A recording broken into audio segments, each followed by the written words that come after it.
സജിത് ശങ്കർ എഴുതിയ ചായം തേച്ച വില്ലൻ വേഷങ്ങൾ എന്ന പുസ്തകമാണ് ഇന്നത്തെ പുസ്തകം. ഓറ ടെയിൽസാണ് ഈ പുസ്തകത്തിൻ്റെ പബ്ലിഷർ. 1-2 പേജുകളുള്ള കുട്ടി കുട്ടി കഥകളാണ് ഈ പുസ്തകത്തിൽ മിക്കതും. പക്ഷേ ഓരോ കഥയുടെയും ആഴം അത് ഭയങ്കരമാണ് കേട്ടോ. അത്രയും ഡെപ്തോടുകൂടി ഡീപ്പായിട്ട് വായിച്ചിരിക്കേണ്ട ഒരു പുസ്തകമാണ് ചായം തേച്ച വില്ലൻ വേഷങ്ങൾ. നല്ല ഓർമ്മകളായാലും ചീത്ത ഓർമ്മകളായാലും ഓർമ്മകൾക്ക് മരണമില്ല എന്ന് പറഞ്ഞുകൊണ്ട് നമ്മുടെ തന്നെ ജീവിതത്തിലേക്കുള്ള ഒരു എത്തിനോട്ടം കൂടിയാണ് ഈ പുസ്തകം. വധശിക്ഷയുടെയും ദയാവധത്തിൻ്റെയും ഇടയിലൂടെ കടന്നു പോകുന്ന 2 മനുഷ്യ മനസ്സിനെ എന്ത് രസമായിട്ടാണെന്നറിയ ഈ പുസ്തകത്തിൽ പറഞ്ഞു വെച്ചിരിക്കുന്നത്.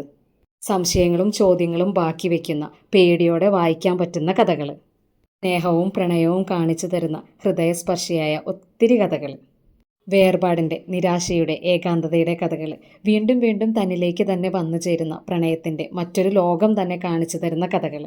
ചില വില്ലൻ വേഷങ്ങളൊക്കെ അങ്ങനെയാണല്ലേ, ജീവിത സാഹചര്യങ്ങൾ കൊണ്ട് വില്ലനായി പോയതാകാം, അവരുടെ മനസ്സിലുണ്ടാകും നായകനായിട്ടൊരു വേഷം എന്ന ഒരു ഓർമ്മപ്പെടുത്തൽ കൂടിയാണ് ഈ പുസ്തകം. മനുഷ്യ മനസ്സിൻ്റെ, മനുഷ്യ സ്വപ്നങ്ങളുടെ സഞ്ചാരങ്ങൾ പറഞ്ഞു തരുന്ന പുസ്തകം.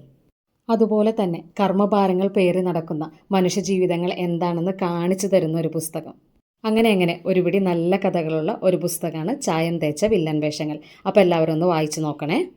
ഓരോ കഥയ്ക്കും അനുയോജ്യമായ ഭാവങ്ങൾ പകർന്നാടിയ സജിത് ശങ്കർ എഴുതിയ ചായം തേച്ച വില്ലൻ വേഷങ്ങൾ.